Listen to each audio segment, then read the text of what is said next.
This week, we touch on topics of Charlie Kirk, Irina Zarutska, and Charles gives his take on the demonstrations in the United Kingdom.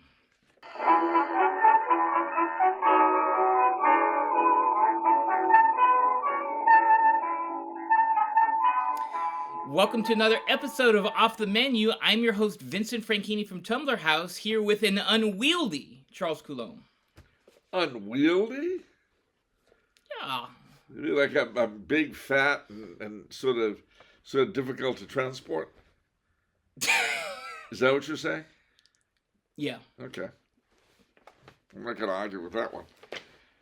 If you got me a sedan chair, life would be easier.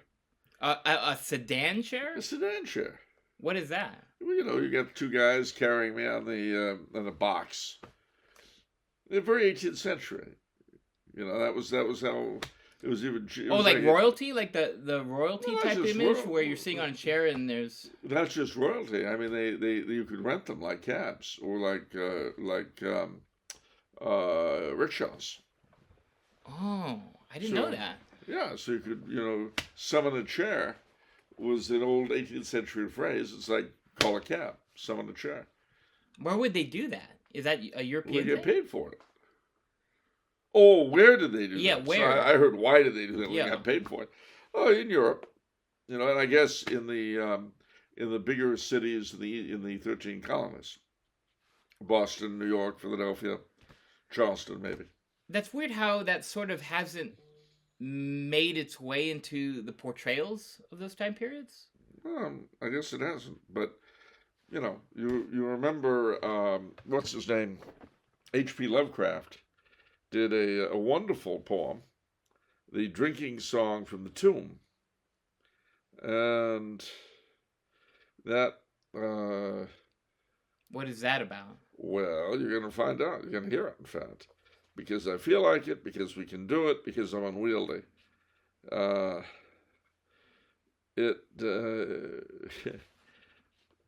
It's quite the.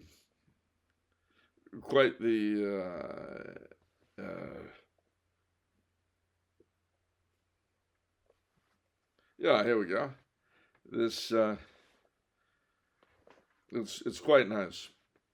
It goes, "Come hither, me lads, with your tankards of ale, and drink to the present before it shall fail. Pile each on your platter a mountain of beef, 'cause it's eating and drinking that brings us relief. So fill up your glass, for life will soon pass. When you're dead, you'll ne'er drink to your king nor your lass." Anacreon had a red nose, so they say. But what's a red nose if you're happy and gay? Gad split me, I'd rather be red whilst I'm here, than white as a lily, and dead half a year. Come hither, my miss, and give us a kiss. In hell there's no innkeeper's daughter like this. Young Harry, propped up just as straight as he's able, will soon lose his wig and slip under the table. So fill up your glasses and pass them around, better under the table than under the ground. So revel and chaff as you thirstily quaff, under 6 feet of dirt, it's so easy to laugh. The fiends strike me blue, I'm scarce able to walk, and damn me if I can stand upright or talk. Here, landlord, bid Betty to summon a chair. I'll try home for a while, if my wife is not there. So lend me a hand, I'm not able to stand, but I'm gay while I linger on top of the land. For some reason, I don't picture Lovecraft doing a lot of revelry. No, that was not his. He didn't even drink. Yeah. So that for him to do that was very, very much out of character as a person, but for what he was writing, he wanted an 18th century drinking song, and that really has the feel of it. That's interesting that itself, like, he was able to summon up those feelings, but at the same time, it did not attract him to that. No, he's what we call a talented writer. What's that like? Well, being a talented writer? Well, since you ask, I can tell you that it's a little bit of heaven on earth, really. It's like constantly dwelling in paradise while all around you is Harlem. Did you say Harlem? Yeah. Wow. All right. Well, does that answer the question? Yes, perfect imagery. Okay. All All right. So let's see here. I guess we'll start with just kind of an announcement by me. We will be ramping down the show, just moving forward. We're going to have the show every other week.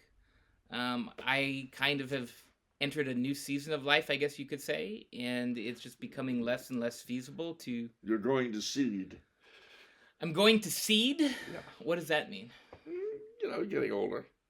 Okay. Well, you know, like plants. They bloom, they blossom, and then they go to seed. And then they drop the seeds, and the seeds go all over. And then the plants die, and new plants arise from the seeds. See? There you go. So I'm going to seed. Yeah.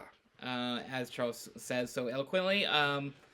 So that's what we're going to do moving forward. Well, you know, to be fair, we've been doing this a long time, ladies and gentlemen, almost 10 years. We're not tired of it, and certainly not tired of you. Don't get the misapprehension.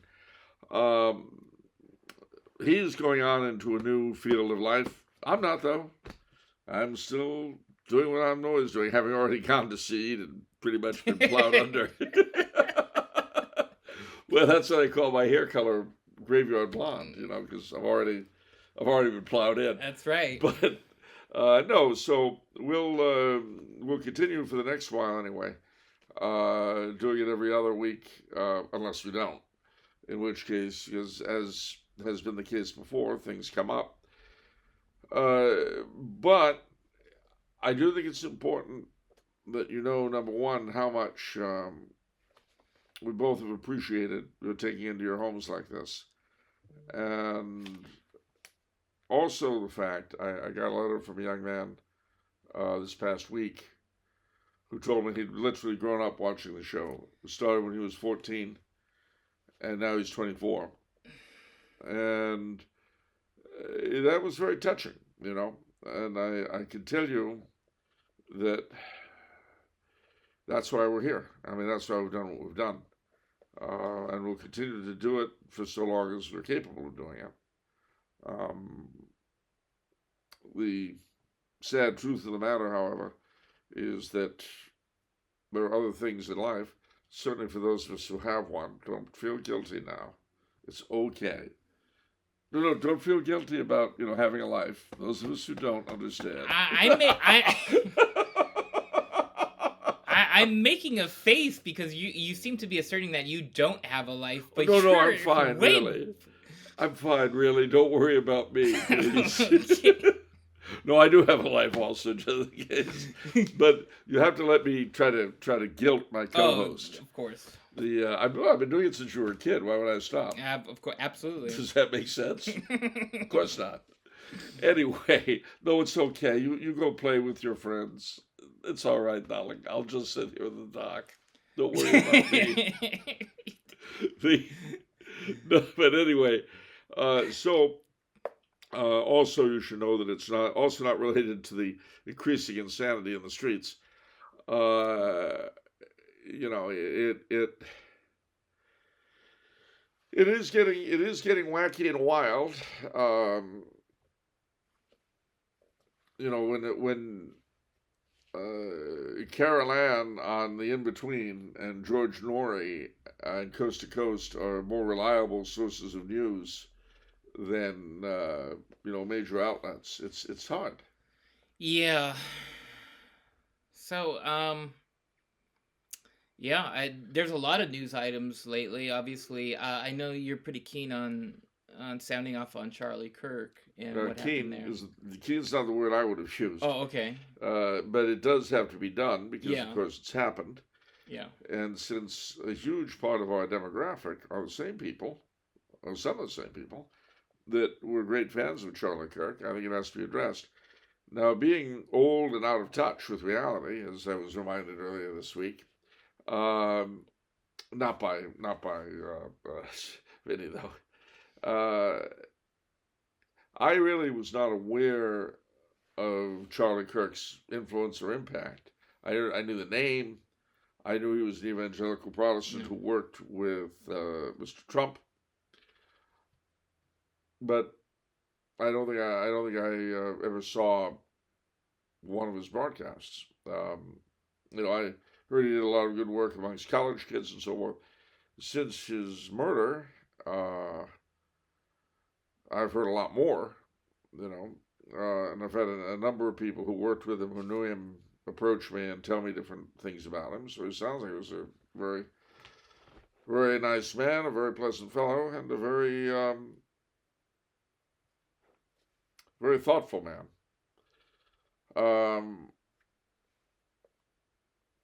And I've seen some things that,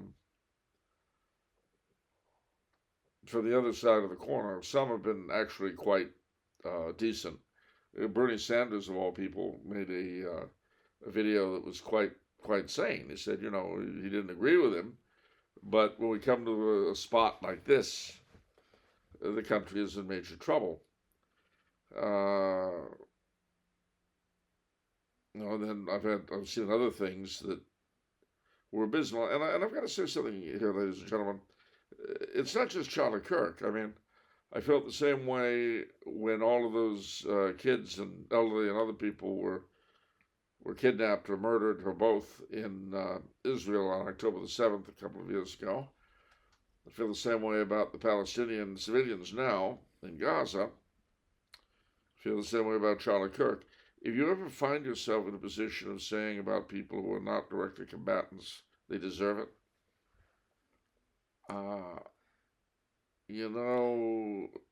maybe you better wait until it happens to someone you know.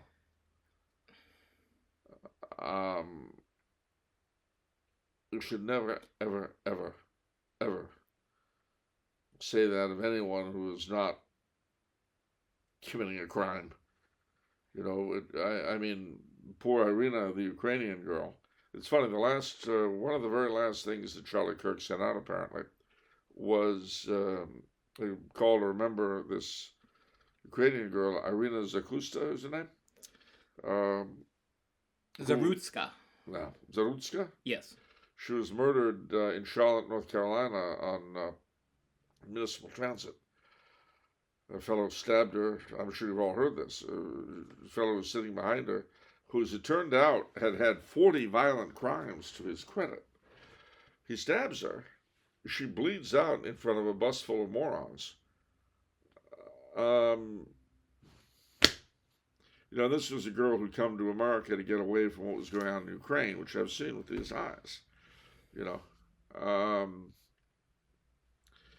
What do you say to that? And there was where's the outrage? Where's the Ford-like rioting and jumping up and down? There isn't. And the media, the little outlets that they don't like to talk about it. On the other hand, you've got people who sound as though they would like a civil war, And I admit, there's certainly a lot of us and them in the country right now. And who knows, it may come to that. I pray to God it doesn't. But for heaven's sake, you shouldn't want that kind of thing. You shouldn't be spoiling for it. I mean, and yes, I was accused of being old and out of touch for not understanding that, why people would be anxious to defend their homes and families. So I'm all for people defending their homes and families. But you shouldn't want it to have to happen. There was a tremendous film I recommend highly called Civil War that came out a year or two ago. And what I liked the most about it was that it examined the mechanics of civil war, i.e. how it really works on the ground. And the people who put it together, I don't know anything about them, but I know that they wonderfully depoliticized it. Because they started out, you've got the two seceding states in the beginning are California and Texas. And they secede together. Yeah. So you don't know what the political issues are. The fact that, such a red state and such a blue state would pull out together, it tells you nothing. Yeah. And that's the point. They're not really trying to go after the political aspect. Yeah. And then all you really know is that the president, in response to this, takes a third term. So the secessionists declare he's a dictator. He declares they're secessionists. And you don't really know the politics involved, which is great. Yeah. Because you get to explore what a civil war would really mean on a personal level. Believe me, ladies and gentlemen, that's not something we want here. And again, I had this fellow say, "Oh, you say we should surrender for the sake of peace." No, it's not what I'm saying, my little munchkins. Not at all. But I think Tolkien had it right, and after all, he was a veteran of the Western Front. He'd seen real combat, like few of us, thank God, will ever see. And he said, yes, you've got to have soldiers. Yes, you've got to have swords. And the swords should be sharp, and the soldiers filled with prowess. But it's not the swords of the soldiers he admires, but what they're defending. A joy in the thing itself is not a good thing. I'm sorry if that violates anyone's Purity Act, but it is what it is. Pray that we don't go down that road. And you can say, well, the other thing I should mention too, and then I'm about done, I guess, is that of course you've had the conspiracy theories already. Right now, the guy himself that they've caught, his live-in companion, who's transitioning, let's say, from something to something else. I don't remember, male to female to male, one or the other. Okay. It was in transit. Has been brought in for questioning. Apparently, he was radicalized as part of a Discord group. That's where he got his brain reworked for him. Okay. And supposedly he had links to an Antifa branch. So that's the cover story, if people want to call it that. Obviously, there are all sorts of conspiracy theories they've come up with. One is that, well, of course, there's he was pro-Israeli, therefore he was pro-Palestinian. He was in favor of genocide, so it's good he died. I've heard that. I've heard, he was no longer pro-Israeli, so Mossad took him out. And it will, who knows? It'll go on and on and on. And unfortunately, we live in a time, ladies and gentlemen, when you can't trust the news. You don't know who's telling you the truth about anything. It's hard. Okay. Wow, there's so many directions we can go coming out of that. But let's touch on that last thing about the radicalization. Discord? And the Discord. I do see that as such a trend. It's kind of a trap for everybody because society is becoming increasingly more isolated. Oh, how so? Everybody is in their own little spot with the people that share their views, and that they cut out people who we don't agree with, and so much. All of our social media feeds, all of our feeds are kind of echo chambers of our thoughts. Yeah. Like I kind of discovered this for myself, where obviously living in California, I've been waiting for a housing crash for 6 years or something like that, and it just occurred to me that on my Google feed, when I turn on my cell phone and you got these personalized results, that it's feeding me that it's going to happen, like the crash is going to happen, but it's been feeding me that for years, whether it's actually going to happen or not. And I was like, wow, that's the effect of personalization and giving people what they want, what they're comfortable with. And that it removes all objectivity. Right. And then, of course, we've got our AI friends. Right. Now, you talk about the complete subjectivity. Yeah. I was enjoying an ad for an AI replica. Yeah. Aimed toward young women apparently who are in trouble, and it says, basically your friends won't listen to you. You stay up at night thinking it's 2 a.m. and you're still up thinking about them. Well, I'm here. And it goes on about how, I'm not real. It doesn't matter. I'm real enough. And I could see where a emotionally vulnerable woman would fall into that. Right. And, you talk about an echo chamber. Right. So, I mean, basically, we're all supposed to retire with our AI companions to our little cells and stare in the mirror, and, there we are. So much of what I see as everyone's struggle, and really as the fix for society, is choosing discomfort over comfort. If we want to make it more religious, it's choosing the cross over comfort. Right? Because there's so much saying, oh yeah, I mean, for literally everything, like, oh, why cook a meal yourself? You don't even need to go to fast food. Have someone deliver the food for you. I mean, but that choice, young people have to reject so much now. They have to say no to so much constantly. And it's hard to say no to everything. Eh, And, remember, ladies and gentlemen, real people are more important than abstractions. And if you're willing to murder someone who was never going to murder you, you've come to a real problem.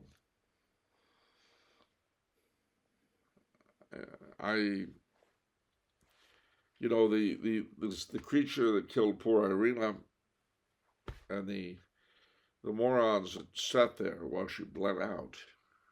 What do you say about people like that, huh? And you can play the race card if you want, but I have a sinking feeling that had she been black, it wouldn't have been much different. It's... Well, it's interesting. There's so much that's been going on. We're talking about outrage. We're talking about sort of reactions to these atrocities. We actually didn't even mention the one that actually got my goat the most. Which was? It was the shooting of the kids at Mass. Yeah, didn't even touch that. And oh gosh, that really cuts to my core. Well, that's because we've all been in that experience. I mean, if you've been to a Catholic school and you went to Mass, the idea of a gunman just coming in and opening fire. And he was an alumnus of the school. So that makes it even better. Wow. Yeah, wow, indeed. And, you look at this stuff, and of course everyone wants to immediately assign blame and smack around whoever's responsible. But again, easy temptation to fall into. Above all, we don't want to become like our enemies, and we don't want to become like the devil himself. So, think before you shoot off your mouth. Ask yourself, is what I'm going to say really going to help the situation or make it worse? Now, sometimes you have to stand up for the truth, and people won't like you for it. Well, that's true. But, a lot of the time, it isn't so much about truth as it is about settling scores, about being right. It's a hard thing. But on a happier note, across the sea in the island kingdom, the United Kingdom of Great Britain and Ireland, the three kingdoms of England, Scotland, and Ireland, the three kingdoms of England, Scotland, and Ireland, the one Principality of Wales, the Duchy of Cornwall, the Lordship of Man, and the bailiwicks of Jersey and Guernsey, alongside the city of Berwick-on-Tweed. Yeah, what about those guys? And the Lordship of Man. What about those guys? Well, just a few hours ago, the City of London had a huge peaceful demonstration. The BBC says 100,000 people who were there and were not paid by the BBC, claim it was at least 1 million. The Metrop was filled with people demonstrating against the worthless scumbag we call Sir John Kerr. Or Sir Keir Stormtrooper, rather, not John Kerr. Sir John Kerr was a good guy. Sir Keir Stormtrooper is a living piece of virtue. What? A living piece of virtue. A steaming pile of it. What's going on? Well, what's going on is this kind of wild guy called Tommy Robinson spearheaded this big demonstration. But obviously, what's under it is a lot of frustration that a great deal of ordinary Brits feel. And the government have been so tone deaf that it's jaw-dropping. Is it partisan or bipartisan? Well, it's nonpartisan because both of the major parties are scummy. Both the so-called conservatives and Labour. I guess, are there any specific issues? Oh, yeah. Two-tier policing. One set of laws for the native Briton, another set for the immigrants. Immigration itself. The groomer gangs that, Shakir, both when he was chief prosecutor and as the chief scumbag at 10 Downing Street, would do nothing about. Why? Do these people have money or something? Who knows and who cares? Also, his attacks on free speech. You saw the meme, There is no threat to free speech in the UK, and anyone who says, and we will jail anyone who says there is. I love that. Well, it's Sir Keir Stormtrooper's stupid face to a T. I never thought I would dislike a man more than Tony Blair. Sir Keir showed me the way. When will his time be up? He was just elected, about a year ago? So theoretically, it could last for another 5 years. But we'll see what happens. I mean, Labour, if they're sufficiently frightened by what they see in the streets right now. I mean, apparently there was no disorder, and the mob were very well ordered and having a good time.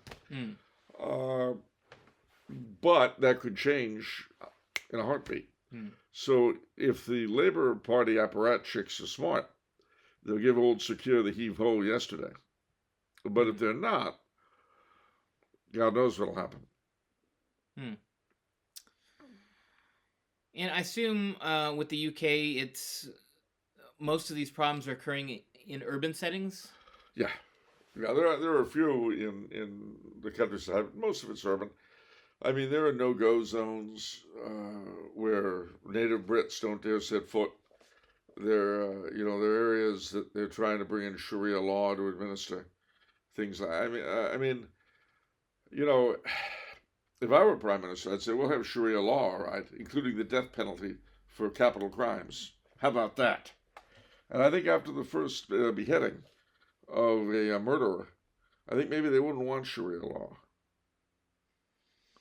Britain hasn't had the death penalty since 1967. If they really want to bring Sharia law back, they need to bring it all back. Man, the UK sounds more screwed up than the US. In its way. I mean, you got to bear in mind, it's a much smaller country, so it's easier for the scumbags to smack the inhabitants around. But by the same token, the resistance is a lot stronger and more concentrated in some ways. Because, as is so often the case with so many things in life, what's a strength is also a weakness and vice versa.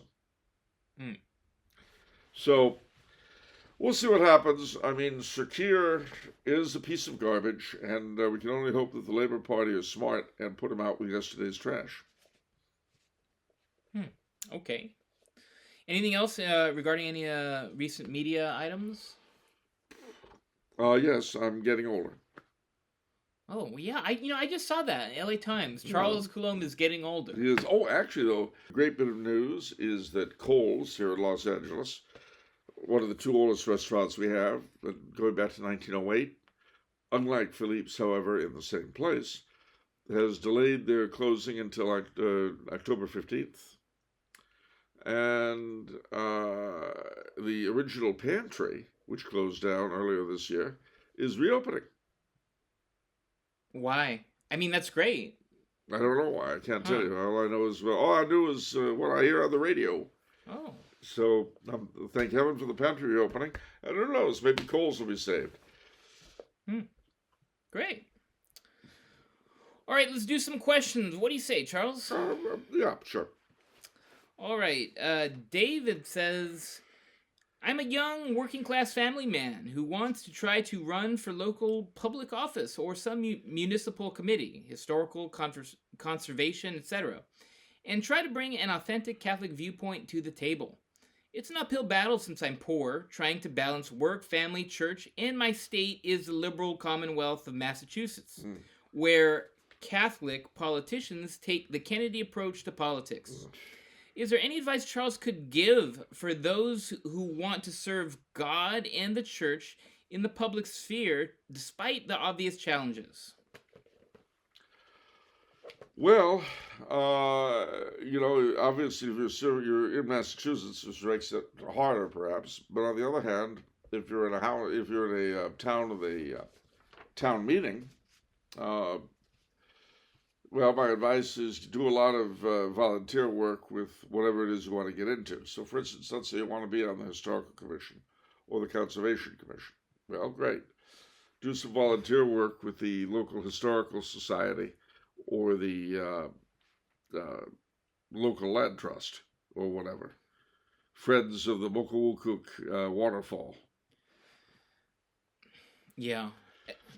Again, to me, especially when I get involved locally, my earnestness revolves around just creating a sense of community. No. Because people, my goal is to get them out away from the computer. But that needs to happen. We need to function like normal communities again. In order to do that, we need to step away from the computer. And that's it. That's it. Like that? Well, kind of like that. I mean, you're learning, Charles. You're learning. I don't feel comfortable like going like that. I don't like that. I know it's difficult. But it's like a muscle. Like it's atrophied, and you just have to keep doing it. And this is if I can take a little bit of a tangent and say something important, where because part of the problem I know this from personal experience. One of the people I think had recommended the book The Good Great Place or The Great Good Place, and that author, I read that book. Thank you for the recommendation, by the way. But that author says something that's really important. I think it's to be aware of socially. Is when you begin to socialize, when it's something new and it's uncomfortable, you're going to suck at it. That's true. It's going to be bad. And so that discourages a lot of people. They're like, well, why go out when it's just going to suck? Well, you have to keep doing it. And then eventually you become more confident. And then, it gets easier and then it gets fun. A bit of advice from my late father. When I was 13 or 14, first started going to parties, he said to me, well, son, when you go in there, do you feel sort of sensitive and worried about what people think of you and all that? And I said, yeah. And he said, well, you know what? Everyone else there is thinking exactly the same thing. So you don't need to. You can just go in there, do what you want, have a good time, and don't worry what people think. Well, also, too, people just don't care, too. Like, there's a large part of that also. Because I had to ask you a personal question before, and you had this incredibly profound answer, which is that everyone's that kind of the hero of their own story, and they view everyone else as simply props. That's it's the universal human tendency, and again, I stole that from my dad, and he used to say that it's we have to work very hard to remember that everyone else are human beings the way we are, and that everyone else is the star of their own story the way we are. That's hard to do because we're so busy being wonderful. Yeah. Oh, I'm sorry, I was in tune with my wonderfulness. Never mind. So anyhow, I kind of hijacked that question a little bit because I'm so passionate about that. But is there anything else in terms of local politics? Well, yeah, and also look into doing friends of things. Friends of the library, friends of the local museum, this kind of thing.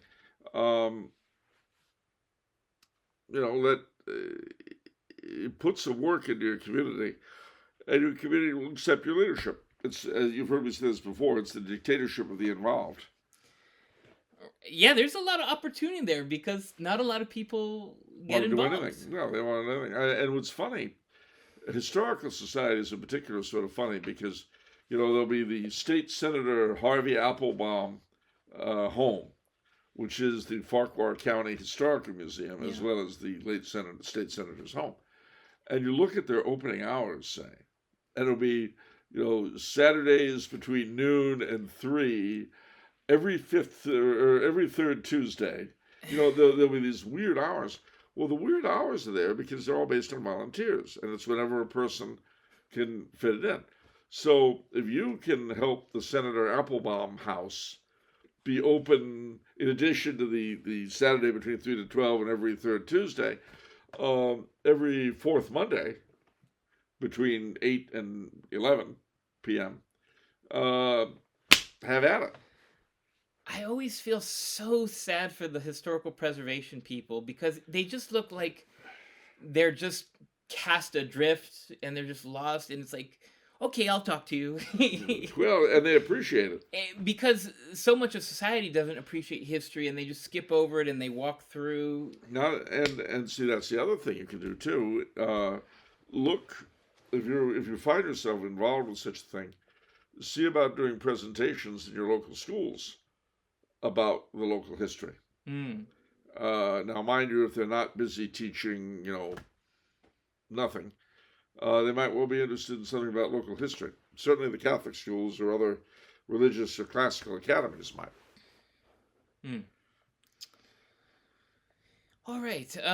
Tim says, could Charles please repeat that delightful quote from his nephew he shared late last year? The one about the purpose of media being a distraction to keep us all subdued. That sounds like Albert. I don't remember the exact quote, but it sounds like Albert. He's got kind of a snide side to him, that boy. I wonder where he got that from. I don't know. It's very upsetting. You can imagine how hurt I am constantly. No, I mean, he also he was the one I think who came up with I don't like that, so it's a lie. That is brilliant. Yeah, and the other one was if voting made a difference, it'd be illegal.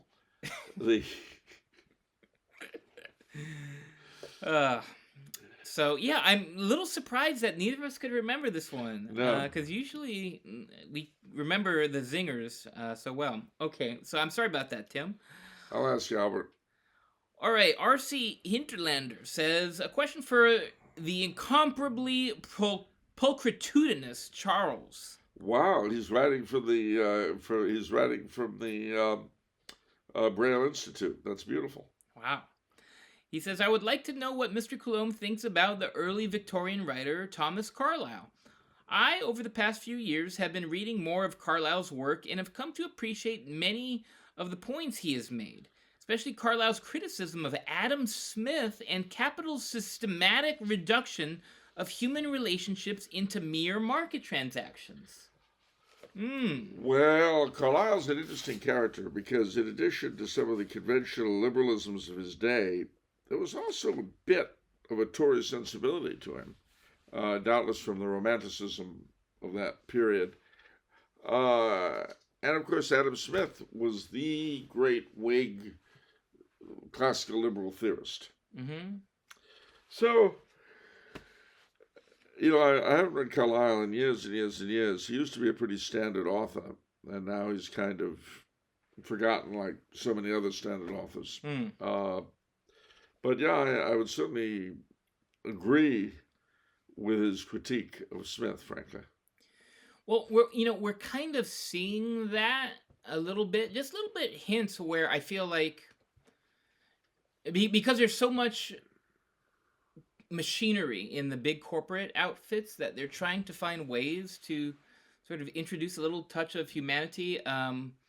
For example, like Starbucks. Yeah. They'll write little messages on your drinks now. Just You a rock. little human. Just a little dose of humanity they're trying to get in there. Yeah, so it's interesting. It's interesting, and it's obviously what he's saying is very true. Do you have any book recommendations for Thomas Carlyle? Oh, no, off the top of my head. Okay, but okay. John says, "What was the church's role in fighting Nazism and fascism?" Well, those are two rather different phenomena.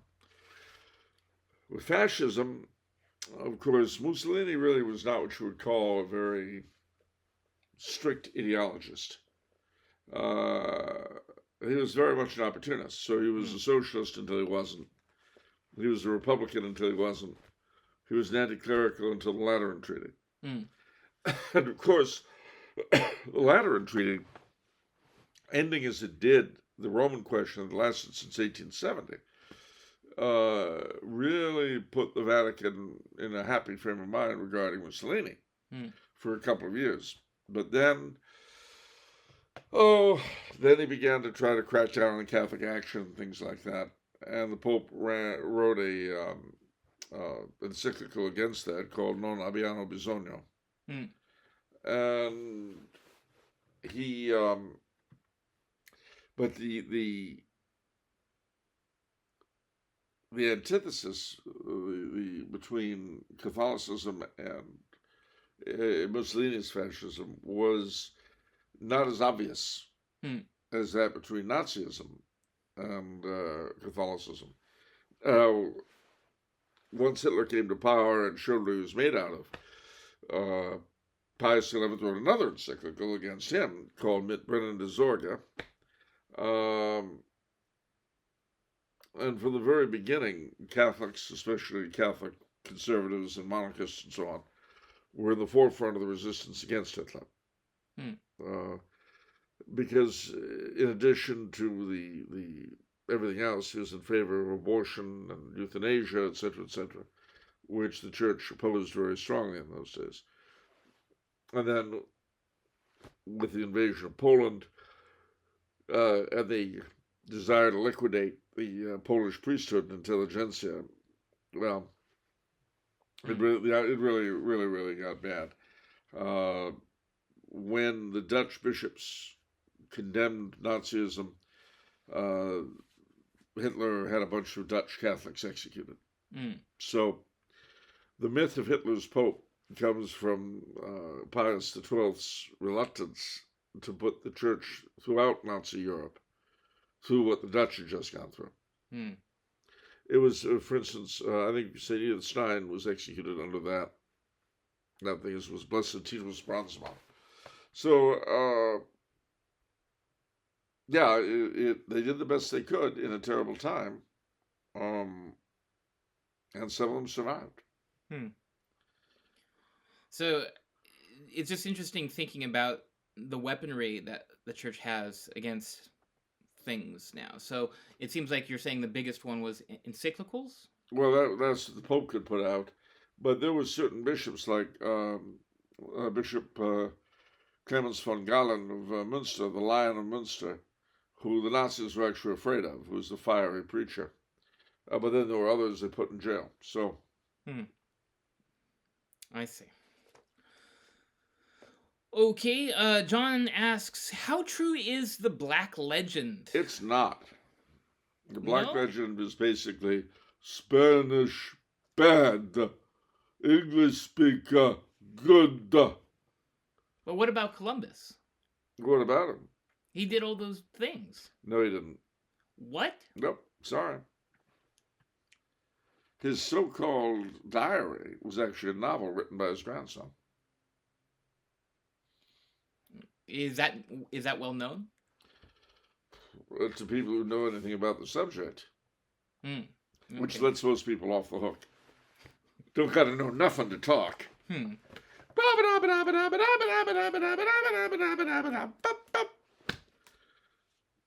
That's the voice of the yapper. So Pizarro was a good guy? No, Pizarro, I really can't say a lot of good for. But he also revolted against the king. So when Charles V laid down the law on Peru, Pizarro decided to declare himself independent.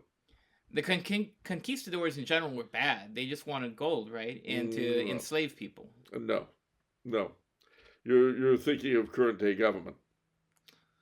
Oh, yeah, you're right. You got me. Yeah. No, they didn't want gold, that's for sure. But it wasn't a question of simply enslaving people. Although God knows they did when they had something that needed working, like mines or farms. Uh, but the Indians didn't do well, hence black slavery. And of course, black slavery, remember, pre-existed before the European ever came to Africa. Right. Hate fact. Yeah, that definitely is a hate fact. Yeah. So. Okay. What about Cortez? Much better than Pizarro. Okay. Alrighty. Final question for this episode from Vendée Radio. Okay. He says, "Dear Charles, what are your thoughts on Malcolm Geet and his epic Arthurian verse? For example," and I'll read this poem out. "Poet, take up the tale. Take up the tale this land still keeps. In earth and water magic sleeps. The dryad sighs, the naiad weeps, but you can lift the veil. From where the waves wash Cornwall's caves, out to the White Horse Vale, the land still hold the tale of old, like hidden treasure, buried gold. Once more the story must be told. Poet, take up the tale. Tell of the king who will return. Tell of the Holy Grail. Tell of old knights and chivalry. Tell of the pristine mystery of Merlin's Isle of Gramarye. Poet, take up the tale." Well, I gotta tell you, I had not heard of Malcolm Geet until hearing about this. And he is a Church of England cleric, so coming to the Catholic Church, Reverend. Is he still living? Yeah. Oh. He's very much alive and still writing like that. So all I can say is thank you, Vendée Radio, for introducing me to a poet I didn't know. All right. What does poet take up the tale mean? What does that mean? It means he's calling on other poets to write about King Arthur, about the Arthurian legend. I mean, many in every generation, various poets have done just that, and not just poets, but also prose writers. So he's basically calling on present and future poets to take up the story and, recast it in their own terms. Which is a great thing. I mean, I think every age needs to be reminded of Arthur, of Camelot, of the Grail, of Sir Gawain and the Green Knight, of Sir Lancelot and the Lady of the Lake, Sir Bedivere, Mists of Avalon, to steal a phrase from Marion Zimmer Bradley, who was not a nice person. I only met her once, though, so you can't blame me. Yeah. Have you seen the show Merlin? A couple of episodes. What'd you think of that? I neither liked nor disliked. I mean, I didn't see enough of it to really care. Interesting enough, at breakfast with Bill Biersack and Nicole today, the question of Excalibur, the movie, came up. Excalibur, the movie? I don't... Okay. It was Excalibur, wasn't it? I only know the casino Excalibur. Maybe the old movie. Okay. In the 70s. In the 70s. Okay, maybe I saw that in school. Was it called Excalibur, or was there another... Oh, this is annoying. Excuse me, ladies and gentlemen, I can't depend on my geriatric memory anymore. I think it was Excalibur. Okay. But could I be wrong? It's probably called that. Well, we'll see. Not the hotel.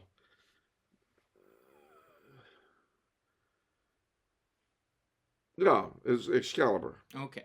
Yeah. All right. I don't feel quite so out of it. Okay. What about it?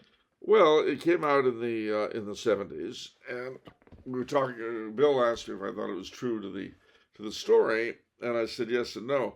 The tone was very compelling, very evocative, But they really messed up the whole Holy Grail thing terribly. They made it the sort of neo-pagan, the king is the land and the land is the king kind of thing, which really was a bit of a messy thing. Otherwise, it was, I certainly liked they're dealing with Lancelot a lot better than, say, Richard Gere in First Night.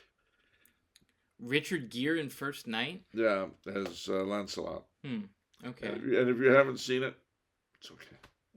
Well, you lost me at Richard Gere. So. Yeah, well. All right, never mind. Yeah. He was great in Mothman Prophecy stuff. And he was great in Chicago. And, I saw those two back to back. So I actually have seen Mothman Prophecies. Is that real? Did that happen?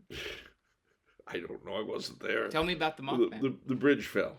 The bridge fell in those crazy circumstances. Well, the bridge fell. We know that. Yeah. I don't know that the rest of it's true. What do you want out of me? I mean, talk to George Norrie, talk to Carol Ann. Don't talk to me. George Norrie, Coast to Coast. Carol Ann on the podcast, The In Between. That's where you want to go for that stuff. I can't help. Time slips. What? Time slips. What does that mean? Well, you come into a place and it's not the present; it's the past or the future. Yeah. You're out on this lonely road. You come to this gas station. You go in. You notice everything's like 1985, including the magazine things. It's all a little weird. And then you think, oh, this is strange. It's a time slip. You're the best bet, of course, is to get back in your car and drive away. Yes. Would you really want to be trapped in 1985? No, that wouldn't be my cup of tea.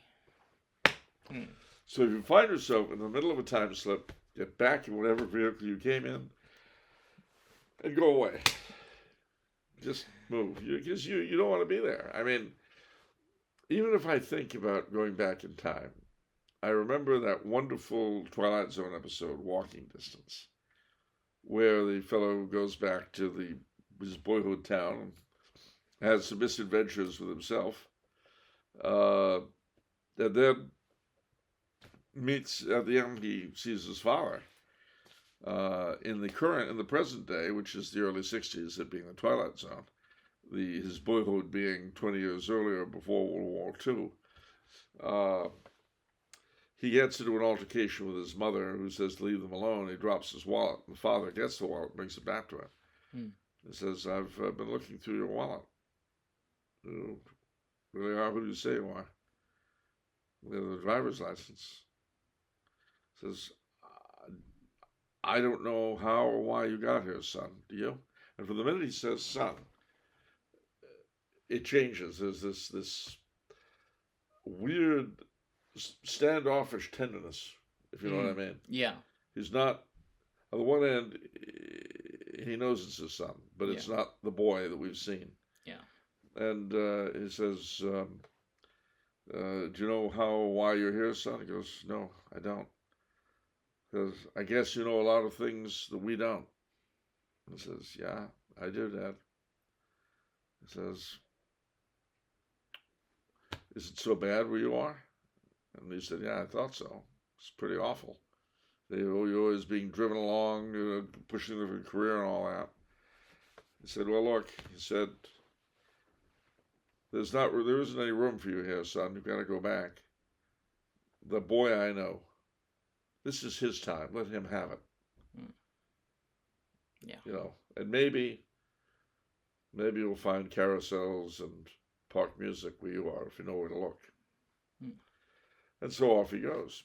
Yeah. But it's a very, very poignant moment.